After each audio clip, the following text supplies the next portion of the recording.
dal leen ak jàmm mbokk yi nga xam ne saay na rek yéen a ngi taataan ay xibaar ci chaîne bile ngeen wéy di ànd ak ñu ci suñuy information dañuy àddu wax ci jëmm ji di wuyoo ci turu Fallou Fall moom nag daal ñu koy jiiñ viol kile di tantam jiñoon ko viol bañ tëjoon ko lu mat 5 ans ba taxoon nag ki wattewoon ko lu mat waroon ko tëj lu mat 15 ans maanaam kile di Fallou Fall ñi waroon ko àtte tey ji niki ci àllarba gi le 28 mai bi yu nekk nii kon mbokk yi mu nekk mbir mu doy waar moo xam ne jiñoon nañ ko muy tantam nee na ko dafa violé rakam boo xam ne 8 ans rek la am ba tax na loole juróon na coow lu rëy ci Sénégal ba tax na Sénégal yu bari di ci yey di ci yàbbi ba tax na loolee waroon nañoo àtte crédit Fallou Fall tey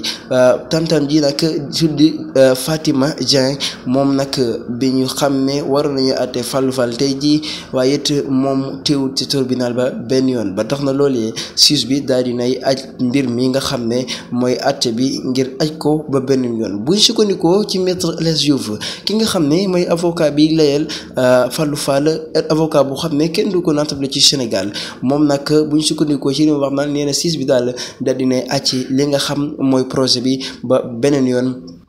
ndax nee na ki nga xam ne moo waral mbir mi bu teewul duñ ko mën a àtte ki nga xam ne daal mu fekk mbir mi bu teewul duñ ko mën a àtte ba tax na yooyu Sénégal yi nga xam ne ñoo toogoon foofee di soutenir kile di Fallou Fall ñoom nag daal dinañ mer ba fottu daal ne tantam daal lii daal boo ko xoolee ay tuuma rek la amul lenn loo xam ne jub na ci la tax ñëwul ak la tax teewut maanaam bu doon dëgg dana teew ba tax na Sénégal yu bari di ci yey di ci yàbbi ba tax na loolee mer na ba fottu mer nañ ba foto ci kile di tantam ji di Fatima Dieng mu nekk mbir mu doy waar Fallou Fall nag fi mu toll nii delloowaat nañ ko ci kaso ba waaye ayjaat nañ rek mooy àtte ba waaye xamuñ kañ rek la ñu jàppaat dat bu ni mel kon mbokk yi yéen ñu ngi leen jox dig daje di leen jaajëfal bu benn yoon mbokki info 228 TV Sénégal yéen ñi nga xam ne saay na rek yéen a ngi taataan xibaar ci chaîne bi